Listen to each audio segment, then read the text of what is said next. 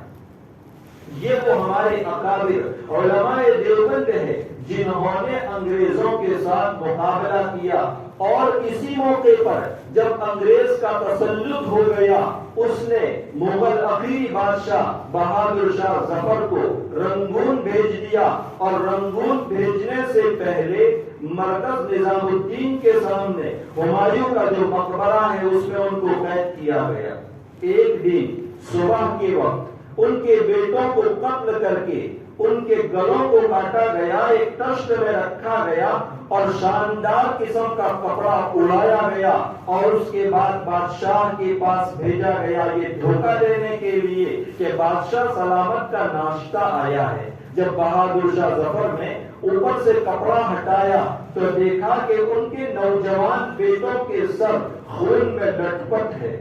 بہادر شاہ ظفر نے رونے کے بجائے کہا کہ تیموری شہزادے اسی طرح سرخرو ہو کر اپنے باپوں کے سامنے آیا کرتے ہیں، اور کہا میں آج اپنی اولاد کے اس انجام پر غمگین نہیں ہوں بلکہ خوش ہوں کہ انہوں نے شہادت کو قبول کر لیا مگر انگریزوں کی غلامی قبول نہیں۔ اسی موقع پر جب پورے ملک پر انگریز کا تسلط ہو گیا تو انگلینڈ اور جرمنی سے پادریوں کی ٹیمیں بلائی گئی اور ان کا ناپاک منصوبہ یہ تھا کہ تمام مسلمانوں اور ہندوؤں کو عیسائی بنا دیا جائے اور اس ملک کو عیسائی اسٹیٹ قرار دیا جائے۔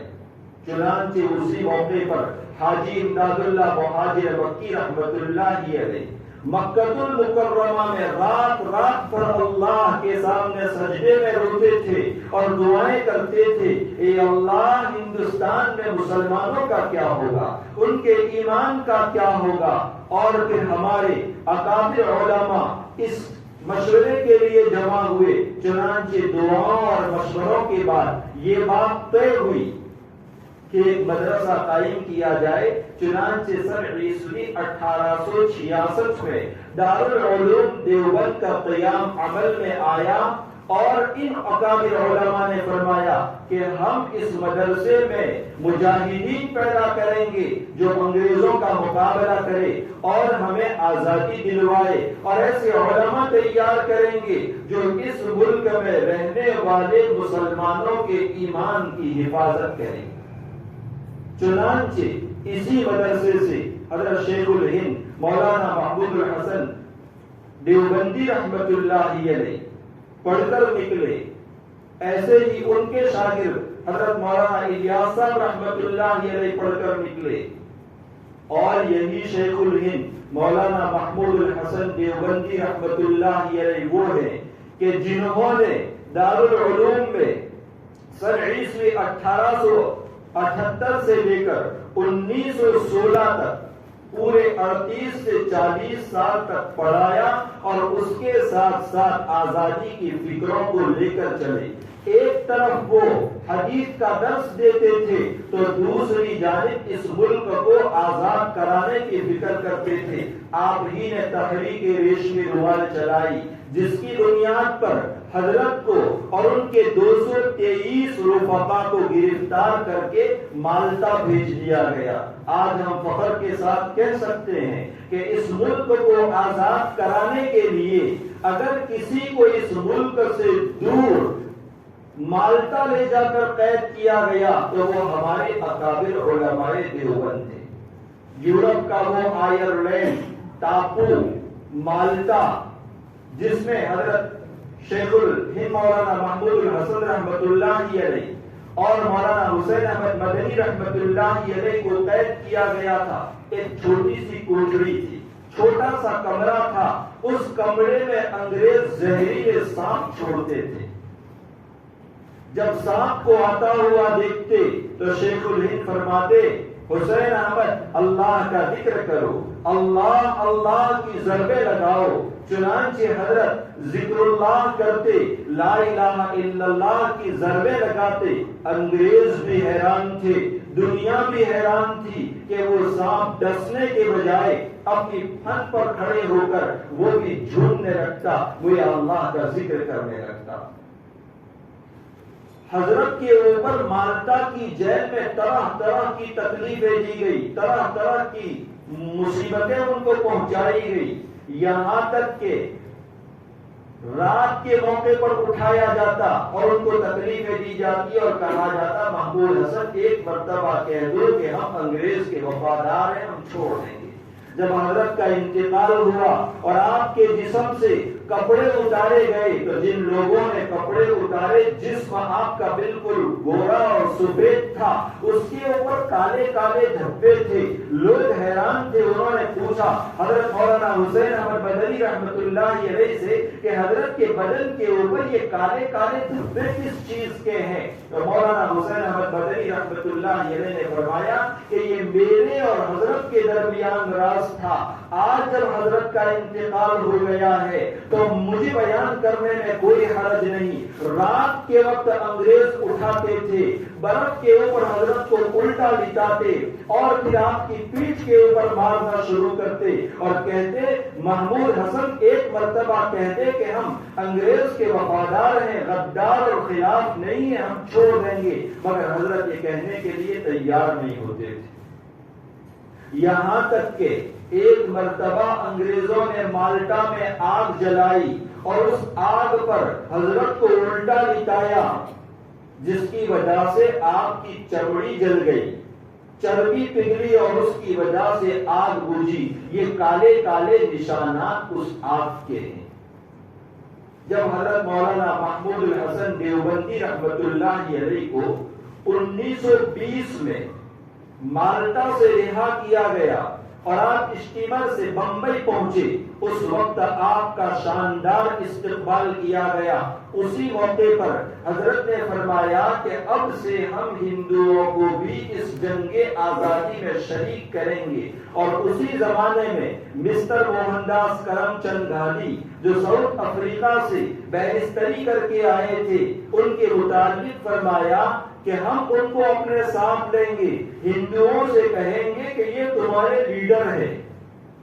چنانچہ مسٹر موہن داس کرم چند گاندھی کو ساتھ میں لیا گیا اور ایک جلسے میں مولانا عبد الباری فرنگی محلی رحمت اللہ علیہ نے یہ اعلان کیا کہ یہ ہمارے مشترکہ لیڈر ہیں اور ہم ان کو مہاتما کے لقب سے یاد کریں گے۔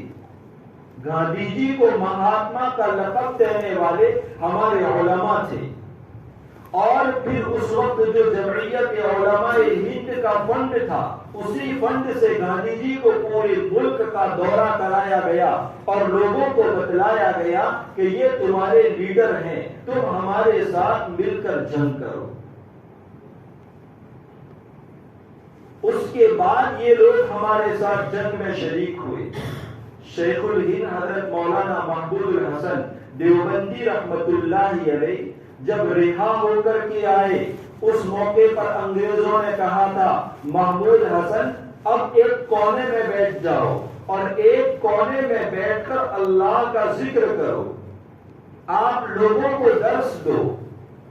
لیکن شیخ الہند محمود الحسن دیوبندی رحمت اللہ علیہ نے فرمایا میں اس لیے نہیں آیا ہوں کہ میں ایک کونے میں بیٹھ جاؤں، میں تو مالٹا سے اس لیے آیا ہوں کہ اب بوڑھا ہو چکا ہوں، میں چل پھر نہیں سکتا، تو اپنے شاگردوں سے کہوں گا مجھے چارپائی پر بٹھاؤ اور مجھے پورے ملک میں گھماؤ، میں لوگوں کے پاس